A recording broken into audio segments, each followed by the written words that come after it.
cho nhà tôi theo một tàu ấy.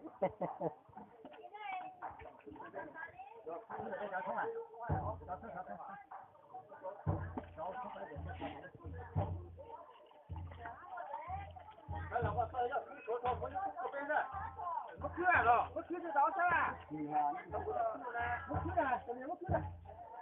Nhưng mà tao qua tao thằng là tao ót sát mà chơi nhưng mà tao ót sát đi. Mất thấy cưa rồi.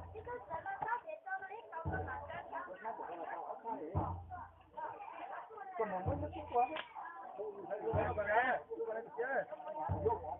Nhưng mà thu lúc này, lúc con thấy là thu thì thu cái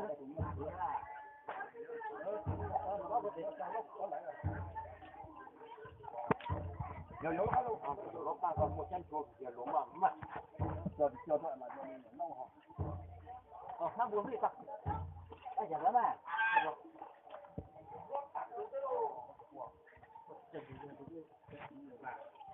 Cái sân này là sẽ lại có chỉ thành công, chúng nhập có chỗ gửi trả là,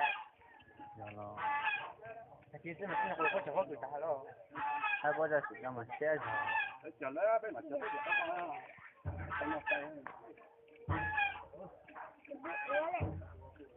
đúng không?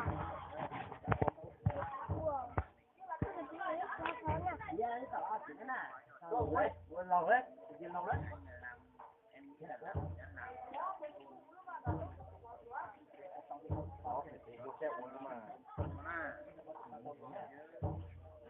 Không rõ luôn.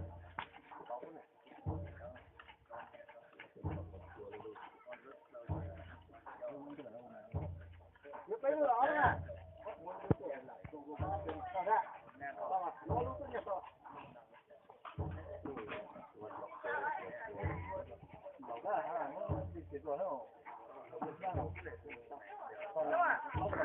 Con lấy lên như gì?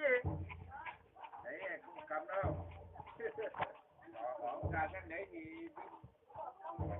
ô cái này có mà. Thì cầm cái ông ra, cầm cái đấy ra đi. Cầm đấy hỏi theo ông ra lấy anh lấy xe đi lấy đi. Không lại mua. Đúng rồi. Tao còn lụt vợ.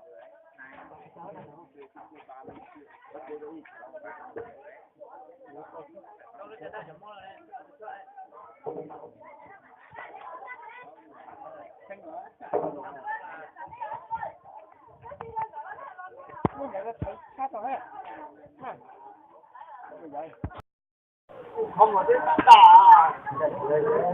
đi nữa nó còn ở bên phía đầu nhà ơi cha thì không phải tàu ít gì đó cái món không bên gì nữa đây đó thấy thì một chỗ tao giờ xí nghe đi đâu lên nó đang rồi thì tới đâu lên không đây này ô này đang là bán nhỏ chứ có thể đang là kinh cho họ con chủ đang là kinh cái họ không muốn người du lịch có nó vừa không đúng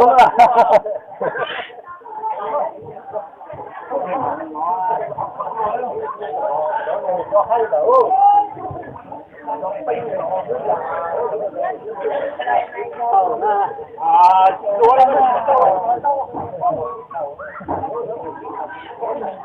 là của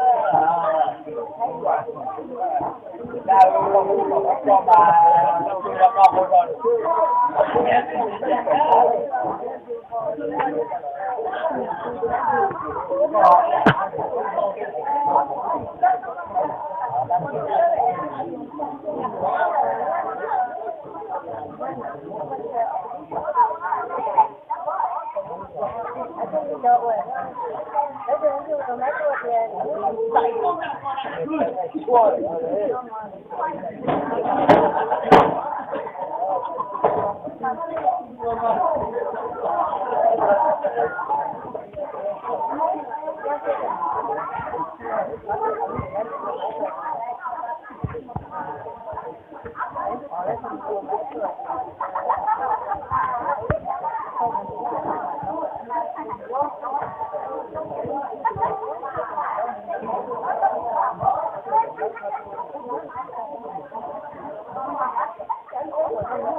Rồi đó, ai đó nó